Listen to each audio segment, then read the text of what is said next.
When talking about the romance form of literature, which is the most popular form, okay, that's the form for all the westerns you see on TV, or what I did while growing up. And it's the form for like detective stories on TV now and popular stories. The romance, that's the form for all those stories. It's a very popular form. Now, he said that in the romance form, the ending is the beginning transformed.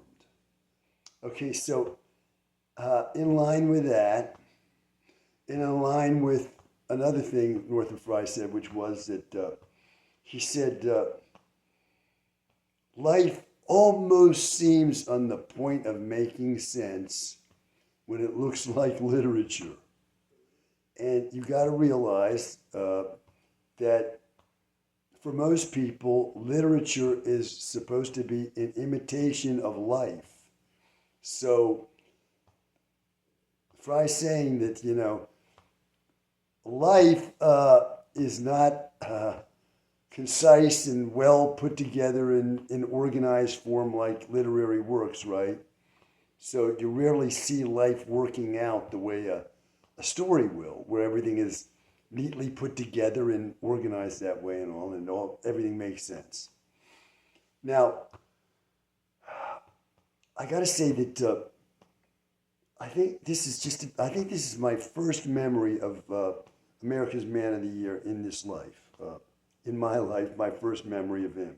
I got up early in the morning, one morning, and we were living in an apartment on a street called 13th Place in Northwest Washington, D.C., near the intersection of Georgia Avenue and Military Road, near Fort Stevens, where a Civil War battle actually occurred. Now, I was up early. Now, in my room in this apartment, I was in the room with my older sister, and she was in one bed, I was in another.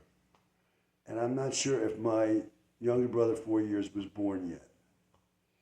I don't think he was. So I was up in the morning early, and it was a beautiful day. It was like spring, and you could like smell the beautiful smell of, the windows were open and the warm air was coming through with, I guess, the scent of flowers in the air, greenery and freshness of spring. And it was warm and the sun was shining in the sky and it was just beautiful. It was a beautiful morning. And I was only 4 years old. I might have been 3 or 4 years old. And well, I went to my dresser. I was opening the drawers and getting dressed. And I got a pair of dungarees, that's what they were called. Those were what you called jeans in those days, dungarees. And I had like a white undershirt on, and I had my dungarees. And the way I wore dungarees was I had suspenders that came over the shoulder and fastened on the dungarees. And I was trying to fasten them, and I couldn't. So I went into my parents' room, and they were asleep, and it was early in the morning, and the father was there, America's Man of the Year. Now, this is the first memory I have of him. And I went to his side of the bed, and I said, would you help me get my dungarees, whatever, I can't do my suspenders like this. So he's laying there like this. And so he doesn't like this, okay? So his hands come over like this to my, we'll pretend that this is the suspender. He's come over, he's laying there and he goes like this and he goes like that.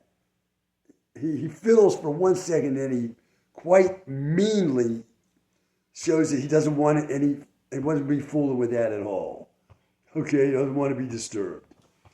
And so my mother, apparently she was either awake or she woke up. She says, come over here, I'll do it.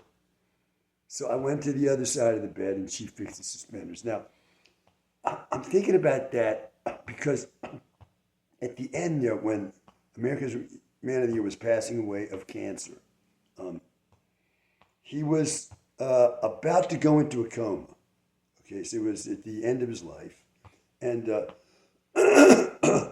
I bought him, I was in his house because I had been declared to be crazy and there was no place for me to go. I mean, I had no money. My reputation has been destroyed and I'd been in agony for 2 years from this shot that I'd been given. And I was terrified, really.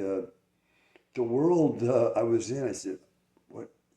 It's like I was thrown down into an alternate reality where nothing made any sense. It was like a hell. And it was just bizarre. But that's the world I was in. So, well, I was still in his house. And how old was I? Yeah, well, he passed away in 1988. So it was 1988. And I was then approaching my mid-30s, I believe. Yeah. So I bought him a crucifix on a chain. And I remember it had a green stone in it because, my pen name back then was Garden Earthark, as it is now. And green was kind of a color that I associated with my pen name. So I saw this crucifix and I bought it for him to wear like a medallion. Like, I wear this. This is my little original medallion that I wear. But, you can wear, a lot of Christians wear like a crucifix around their neck on a chain like this, okay? So I bought him one. He was approaching death, okay? And so I gave it to him and I put it on him. He's in bed, okay? So, like the next day I came to him and I saw, the crucifix, he wasn't wearing it. So I said, what happened to the crucifix I got you? And he said to me, and not the way he did this, like that. Okay, he didn't want to help. He said, the clasp broke.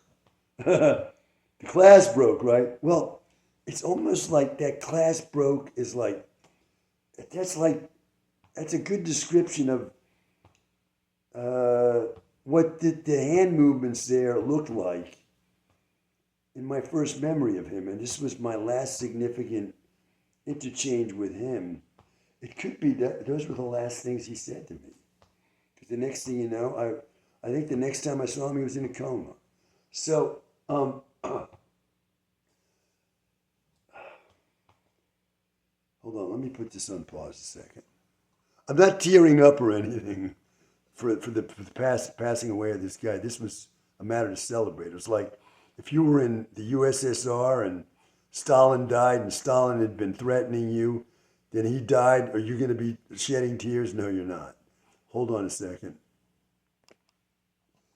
Now, I got to say, at that time, I still did not have any clue that I had been male raped by this guy. However, back then, around that time, I was up late at night like I am now. It's approaching 4 a.m. here.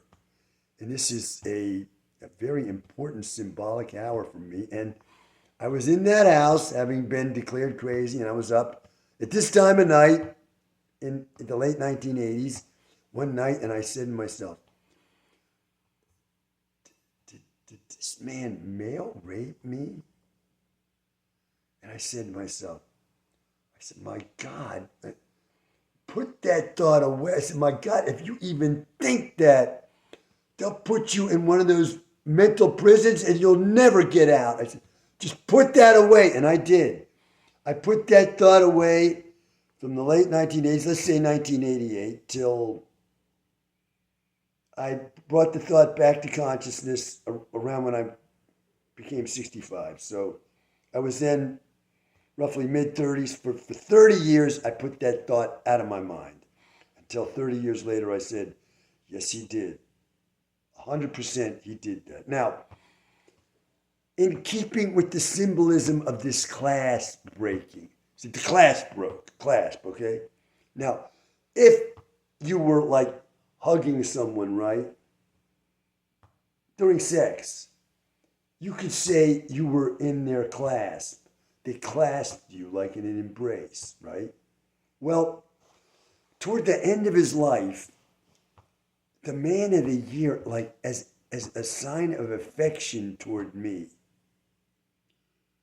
when I was like walking toward him or we had to do with each other in an interchange of any kind, he would be going like this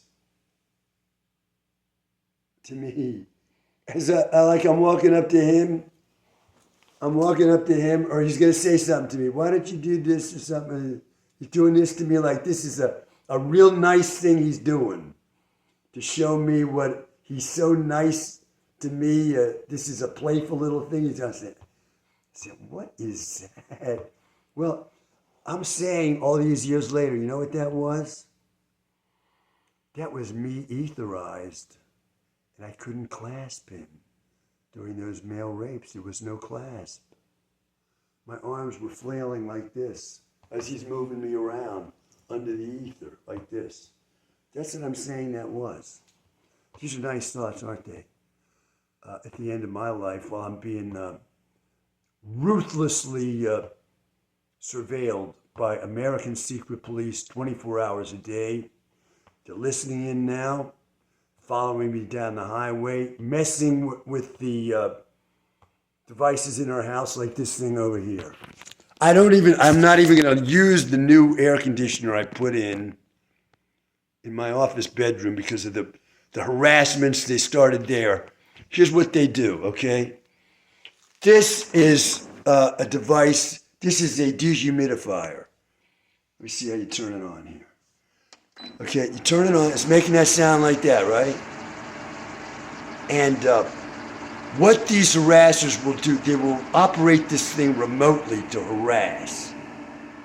This thing should not turn off ever until the water is full in this thing, and then it'll turn off automatically, but that's not what's been happening. It turns on and off mysteriously, in sync with things I'm doing in here.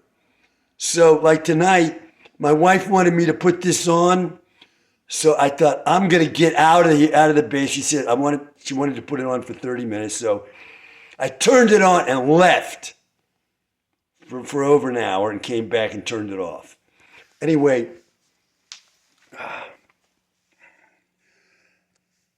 these are the harassments of me, an innocent, blameless, and virtuous person in the United States of America. They have wrecked my life, and I want them brought to justice. But I'm not a law enforcement officer who's going to be solving any crimes. Okay, that's not me. If anything, I'm a retired person who wanted to be a creative writer, and my goal is to leave the United States. That's my solution, and I'm going to do that. So, anyway, what time is it? It's approaching 4 a.m. It's now, it looks like, well, the watch I'm looking at here says 3:24 a.m. on the 13th of June 2026. And although I'm looking directly at my camera, my eyes are going off to the right. Bye for now.